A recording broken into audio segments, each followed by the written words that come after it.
হিরণ্যক্ষকে মৃত্যুদান করবে? এক মুহূর্তে আমি তোমায় বধ করে দিতে পারি।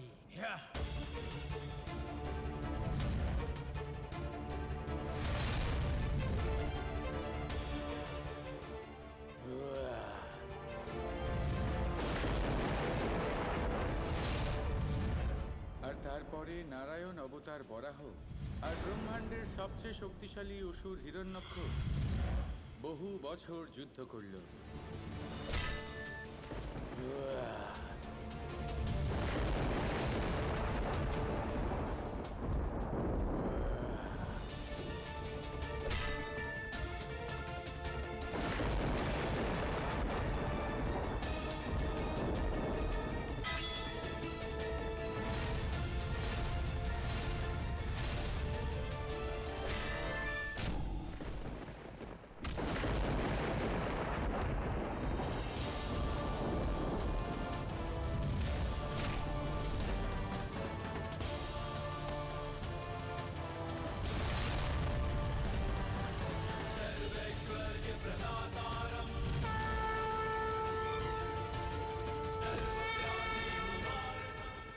কিন্তু যারা নিজের শক্তির দ্বারা অন্ধ হয়ে যায় তাদের বরদানই সাপ হয়ে যায়। শেষ পর্যন্ত হিরণ্যক্ষ নারায়ণ রূপী বরাহের হাতে মৃত্যুবরণ করল।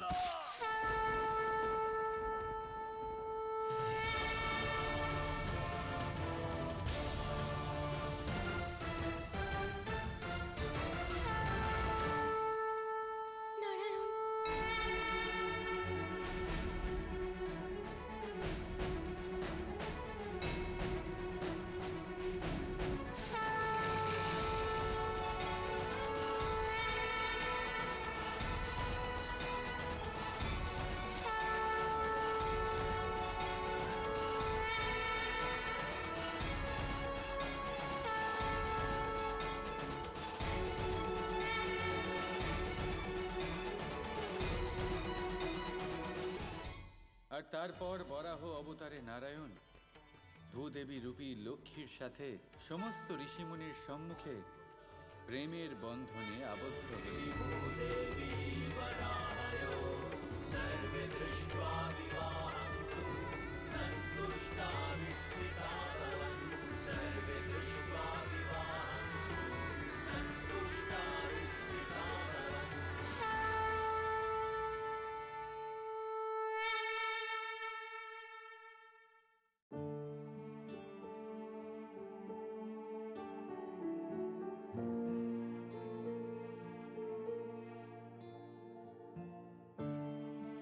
আর এইভাবে লক্ষ্মী নারায়ণ অনন্তকালের দুই প্রেমিক বিবাহের পবিত্র বন্ধনে আবদ্ধ হলেন।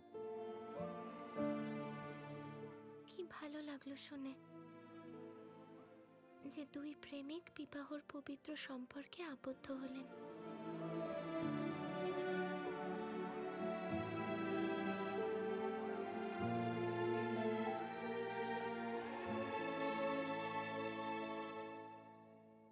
সত্যি অবিস্মরণীয় মুহূর্ত ছিল।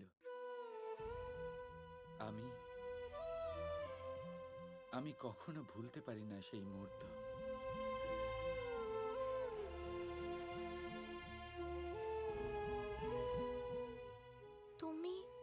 তুমি কখনো ভুলতে পারবে না?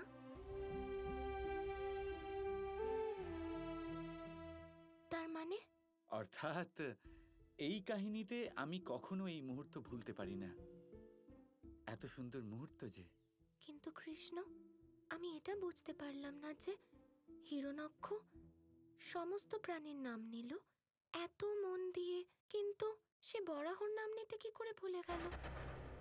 এটা ভাবলো না যে নারায়ণ বরাহ অবতার নিয়ে তাকে বিনাশ করতে পারে। এটা কি করে সম্ভব হলো? যখন ব্যক্তির শেষ সময়ে নিকটে আসে রাধা, নিয়তি সর্বপ্রথম তার বুদ্ধি হরণ করে। এবারে সেই বিবেকহীন হিরণ্যক্ষ নিজের সমস্ত শক্তি প্রয়োগ করছিল এই প্রকৃতিকে বিনাশ করতে। সেই অসুরী বুদ্ধির ব্যক্তি কখনো এটা ভাবেইনি যে বরাহের মতো সাধারণ একটা প্রাণী তার প্রাণ হরণ করতে পারে। কেন?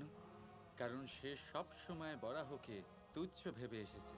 তাই সেই বরাহের সৌন্দর্য কখনো দেখেইনি। যদি দৃষ্টিভঙ্গি পাল্টে দেখা হয় তাহলে বরাহও সুন্দর, সেও শক্তিশালী। দেখতে গেলে এই সংসারের প্রতিটা জীব, প্রকৃতির প্রতিটা রচনা বড়ই সুন্দর, যদি শরীর নয় মনের দৃষ্টি দিয়ে দেখা হয়। এটাই এই কাহিনীর সারমর্ম। প্রেমের তৃতীয় প্রতিজ্ঞা। সবসময় প্রেমিকের মনের শুদ্ধতা দেখো, তার মনের সৌন্দর্য, তার মনের পবিত্রতা দেখো, তাকেই গুরুত্ব দাও। এই যে শারীরিক সৌন্দর্য, এটা সময়ের সাথে কমতে থাকে, কিন্তু মনের সৌন্দর্য অনন্ত। তাই সবসময় ব্যক্তির মনের সাথে প্রেম করো, শরীরের সাথে নয়।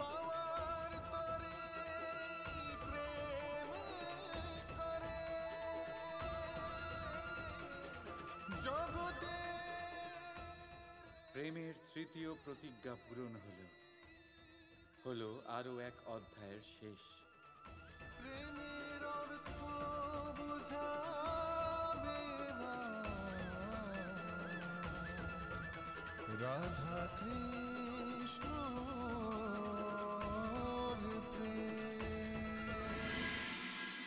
কি করে শেষ হবে ওই কৃষ্ণের? কি করে? কখনো আয়ানের জন্য আমার পরিকল্পনা বিফল হয়, আর কখনো ওর মা জটিলার জন্য। সাম দাম দণ্ড ভেদ সবকিছু পরখ করে দেখে নিয়েছি, কিন্তু আমি ওই কৃষ্ণকে শেষ করতে পারছি না। ঋষি দুর্বাসা আর অষ্টাবক্রের মতো মহান ঋষি হোক, ভয়ানক সমস্ত অসুরও প্রতিবার আমাকে শুধু নিরাশ করেছে।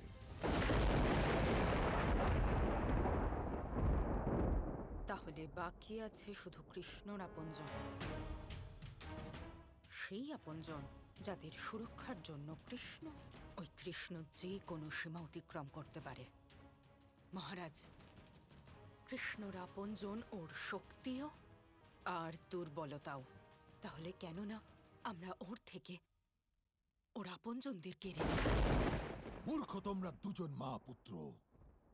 তোমাদের চিন্তাও তোমাদের ব্যক্তিত্বের মতোই ক্ষুদ্রাতি ক্ষুদ্র।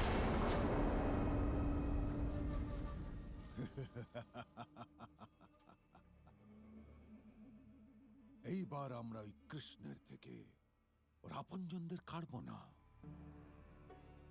বরং এমন কিছু করব যে ওই কৃষ্ণের আপনজনই ওই কৃষ্ণকে প্রাণ নেওয়ার জন্য ব্যাকুল হয়ে উঠবে।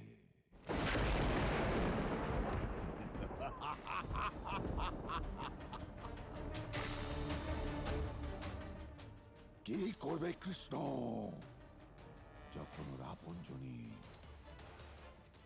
ওকে আক্রমণ করবে? নিজে মরবে নাকি আপনজনকে মারবে? কিন্তু এটা কি করে সম্ভব হবে মহারাজ? আমি মহাবলী কংস এই অসম্ভবকে সম্ভব করব। ওই কৃষ্ণের প্রত্যেক প্রিয়জন আর ওর রাধাকে আমি ওর থেকে আলাদা করে দেব। ওই কৃষ্ণ রাধাকে মারবে না, আর না নিজের কোনো প্রিয়জনকে। তখন স্বয়ং ওকে মরতেই হবে। মরতেই হবে ওই কৃষ্ণকে।